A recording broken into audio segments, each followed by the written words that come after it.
Alex, we're here to talk about the formation of United Travel Umpires. For the umpires around the country who don't know your assigning background, can you speak to that? Well, I'm from New Jersey. I grew up in New Jersey. Started umpiring when I was probably 12 and a half, 13, something like that, and was working a lot of 7, 8, 9-year-old games in a local town.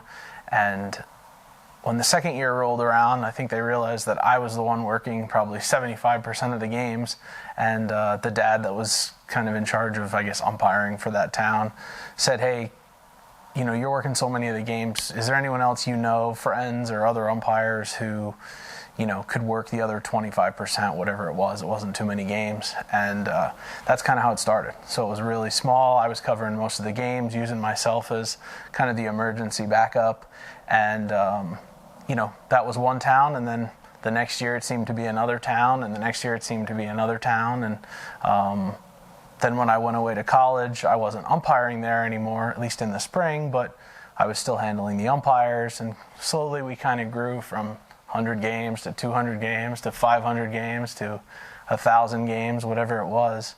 And when I returned probably from college, I would say, I don't know, my freshman or sophomore year, I met another umpire, Steve Leonardo, who had an opportunity to pick up a high school conference, and at that time we kind of put our businesses together and have kind of slowly progressed probably to 5, 6, 7,000 games, you know, 10, 12, 14,000 assignments on the rec side, and then, you know, 95, 100 high schools, baseball, softball. Steve's background is in soccer. We increased that way. And then in 2014, when an opportunity came up to get involved with some collegiate baseball, kind of took that opportunity as someone who could organize it, someone that could handle the finances, and someone that could really add some experience in the New Jersey, Pennsylvania, New York area. And, you know, we formed what is now United Collegiate Umpires. And that's obviously been now 5 or 6 years, I think 5. And so after a lot of experience working there and working with assigning there, working with summer baseball and operating both of those companies, kind of that's how we got, you know, that's where we are today here in, I guess, 2019, turning into 2020. Working with bullpen tournaments and PBR in multiple states, what made this the right fit for you at this time? Actually, it's the right fit now. I don't think it was anything that I really sought out, or really, if you asked me 6 months ago or maybe even 3 months ago, you know, would anything like this happen? You know, obviously the answer was no. But when the opportunity did come up, it was something that really piqued my interest, because I had been involved, or still really am involved, so much in the nitty-gritty of assigning in the other two companies. Daily, weekly, monthly, in the grind with the, you know, is every game covered? You know, are we covered today? Are we going to be covered tomorrow? You know, who's going to Montpelier, Vermont on July 25th? Who's going to Raritan Little League on May 14th? Those kind of things. And this was an opportunity where I knew that one person couldn't do all of the assigning. And what it kind of forced me to do, or really led me to do, was try to picture something bigger. Try to picture a plan and a program where, instead of being the guy that was involved in the day-to-day, be the guy who's looking at it from the larger scale and the bigger picture. And try to build a team around me who could do the day-to-day, with my help, obviously, with the help of, you know, our entire team, whatever it may be, whatever it turns into. So it kind of evolved like that, and I'm really excited to be able to now not be in the nitty-gritty every single day. I'm sure there's times I'm going to wind up there, but to try to grow the program, to try to grow umpiring, to try to grow the culture of umpiring as it relates to, you know, bullpen, PBR, and clients like that. You spoke about the team concept that you want to employ. Your first staff hire is Rob Silverthorne as National Director of Operations. Speak to me about what stood out about Rob and what his role will be. Well, it was pretty clear when this opportunity came up that I didn't want to be every day, every single day, every hour in that nitty-gritty. And honestly, I probably wasn't in a position to do that, even if I wanted to. Other commitments and things that are, it has to be a balance for me. And I started really exploring the contacts that I've made probably in the last, 10, 12 years, just at the high school level, at the rec level, at the college level. I mean, with all those contacts, there was probably a dozen phone calls that went out just to start to get some feelers on maybe who we could team with here. Obviously, being a United program, we were going to team with some of the existing, people in the United family, but we really needed to find someone, or I really needed to find someone who was going to be our director of operations. And after a couple phone calls, Rob is a guy who I have met, worked with before on some smaller stuff, and we were in a position where we really got to talking last year at the Triple Crown Summit in Colorado last January, and we lost touch a little bit over the summer, and then kind of through a mutual acquaintance, someone said that Rob might be interested in more of a full-time position in this, and that really was kind of the key. Two pieces to that. I mean, we have the budget because of the large scale of the operation to hire really a full-time employee, and then you had to find somebody who was in the business but not necessarily also in a full-time job that was in a full-time job so that they couldn't quit or they couldn't have anything to do with it, because Rob is going to be full-time. I think things were working out with his family in terms of the age of his kids, where he was able to come on full-time, and I think he really always wanted to have a full-time career in baseball. So it was kind of a meeting of two needs, two wants, and we all just kind of came together on it. Now, let's segue now to the umpiring aspect of this. You spent time earlier in your career, working the travel baseball circuit. Yeah. Can you draw on those experiences, both good and bad, in your new role leading United Travel Umpires? Well, this makes me feel really old. When I was working travel baseball, I'm not even sure there were cell phones. And at least not cell phones that every single person had. And there certainly weren't high-def cameras and 4K and 8K and all this stuff. And, I think that's one of the toughest parts about travel baseball now, and baseball in general, just umpiring. There's so much more exposure for officials. Doesn't matter really what level. And, we first probably saw it in Major League Baseball, the NFL, and the NBA, and college baseball, and now we're starting to see it even at the travel ball level, whether it be 8 and under or 16 and under or whatever it may be.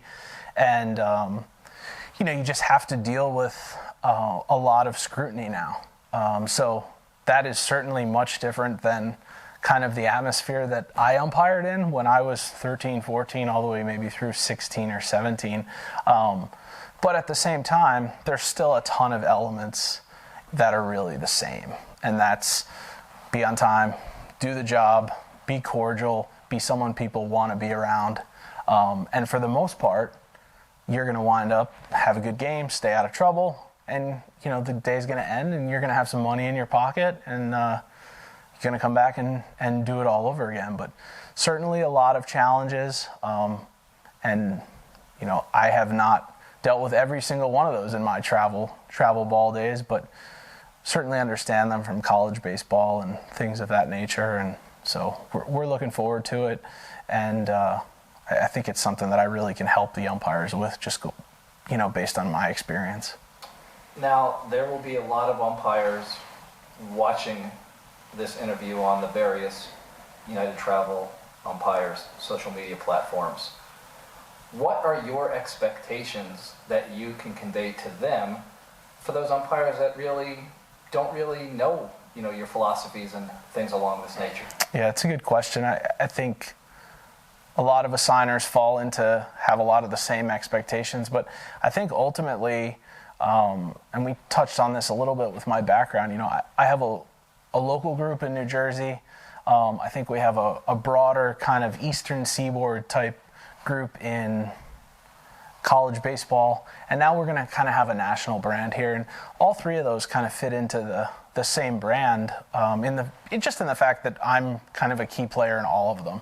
And I think our expectation doesn't really change from my local group to now a national group, and that's, again, be honest, have fun doing what you're doing, try to get better at your craft, and at the end of the day, be there for the service of the game, the service of your partners, the service of the organization you're part of. Represent yourself well, represent your organization well, represent baseball well. And that's, I think if you take the three brands, look at them all, that's no matter whether it's me or an entire team that we've put together to kind of do what we're doing, that's really the message across all three brands. You and I have spoken about this forever. Speak to the whole concept of the intangibles off the field. Yeah, I mean, it's so this travel ball on a national level concept, in terms of national umpires, travel umpires, whatever it may be, is especially what we're going to see in Grand Park in Indianapolis. We have a lot of people traveling kind of all over the country to get to these games and to work these games and be there maybe for a whole summer. Maybe it's 2 weeks, maybe it's a weekend, whatever it is. But what happens in those cases is now we have a group of umpires who not only have to perform on the field, but we need them to actually get to the city. We need them to act appropriately when they're outside, off the field, whether it be how they choose to spend their nights or just getting up and getting there in the morning. So that piece of it is so much more than just what you can do on the field, because really for the entire time you're with us, especially in Grand Park in Indianapolis, if you're there a month, you represent us from the time that you get there to the time that you leave. It's not just for the 8 hours a day you're on the field. And I think in general, in talking to Blake from Bullpen and Matt from PBR, most of their officials that get themselves in trouble, it's not, hey, someone walks in the office and says, yeah, this guy called 6 strikes that bounced. It's not that. It's, the guy showed up in the 4th inning. He went out last night, had a few too many drinks. Now we can't find him the next morning. So these are the type of things that we got to try to avoid. And then, scaling that back a little bit, just in terms of the baseball that we're going to be working, we're in a situation where if people enjoy your company out there and they enjoy the fact that you're at the game, most of the time you're going to get through it. Be out there, have fun, do your job, try to be in a position where you're improving the game, improving yourself, improving with your partners. And at the end of the day, you're going to get through it.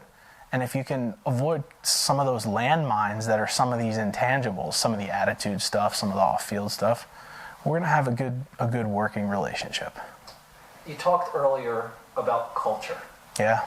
Now, a lot of umpires will be hearing you for the first time. Sure. And maybe not understand exactly what culture you're looking to form. Can you speak to that dynamic?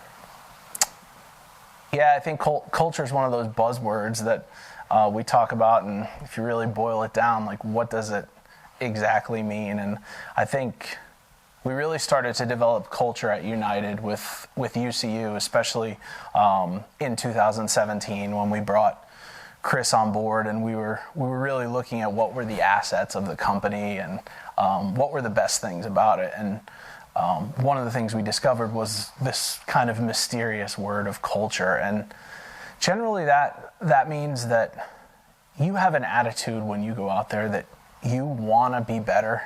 You want your partners to be better.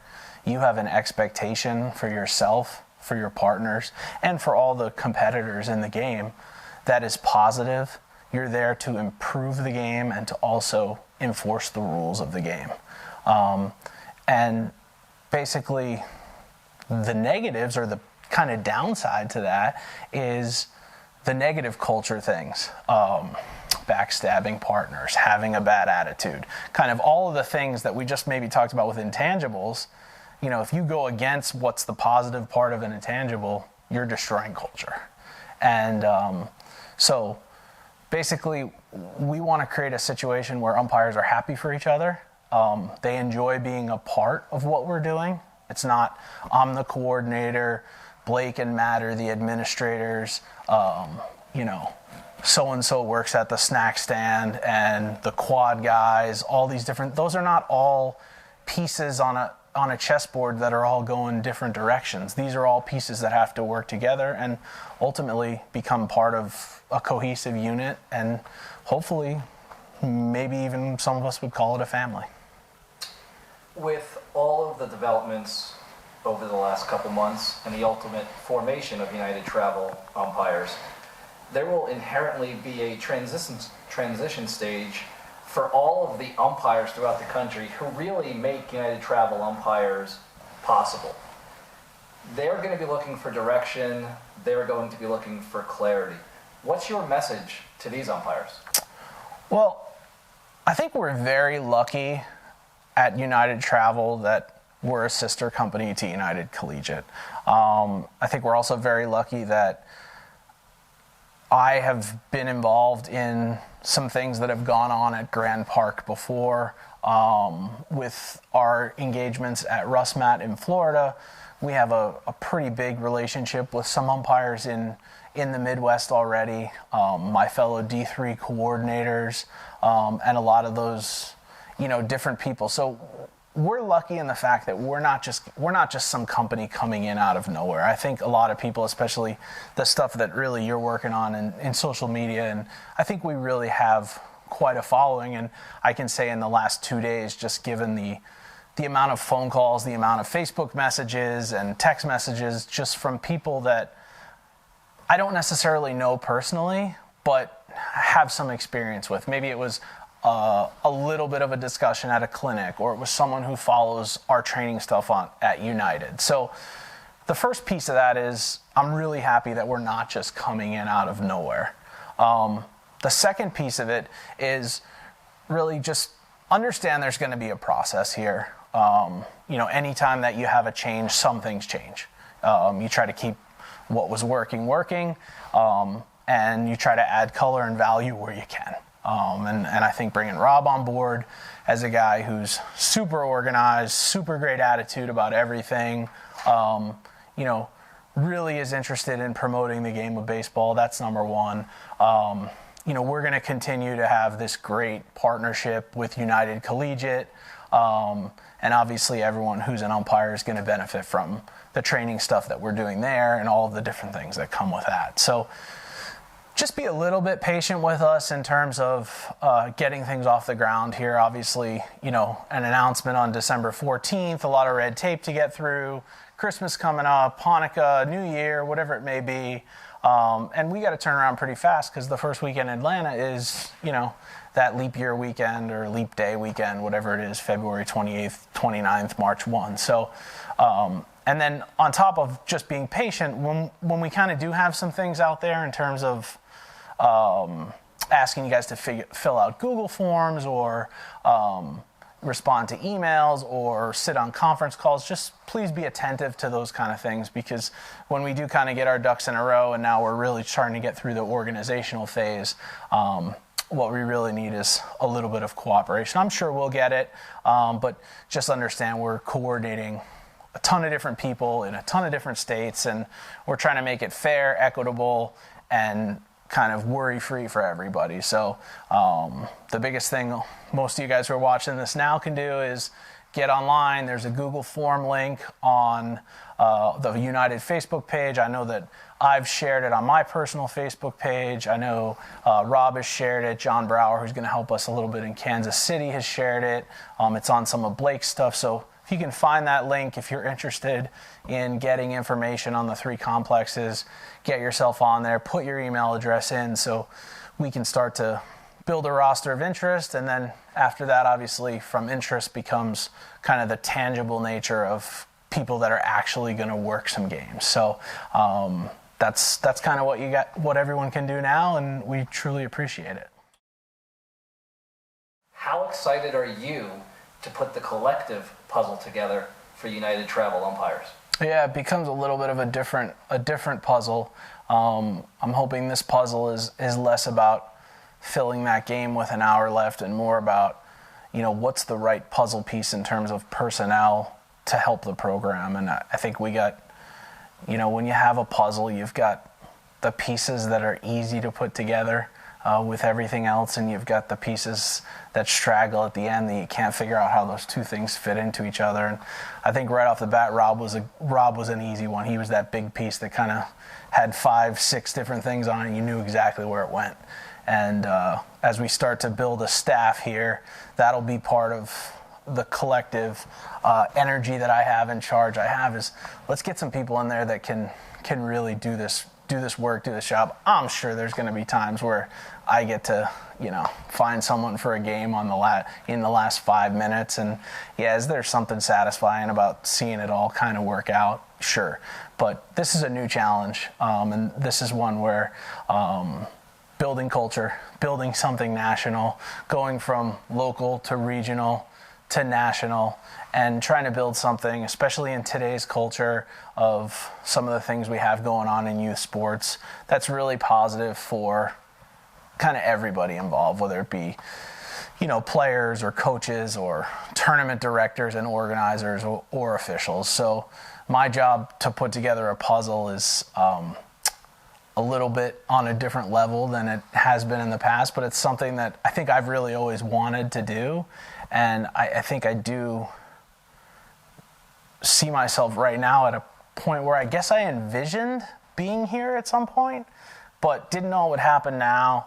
Didn't necessarily know it was going to happen in travel baseball. A lot of things kind of came together, but it just seemed like the right opportunity, and it seems like, we're ready to hit the ground running here. And I'm really excited about having Rob. I mean, Rob is a guy that, Danny alluded to me having a special charge, kind of a special quality in a signing, and he's one of the few people thus far that I've kind of seen those qualities in as well. And I mean, I'll be honest, he's probably better than I am at it. So I'm really happy to have him, and I think everyone's going to really enjoy working with him and for him and things like that.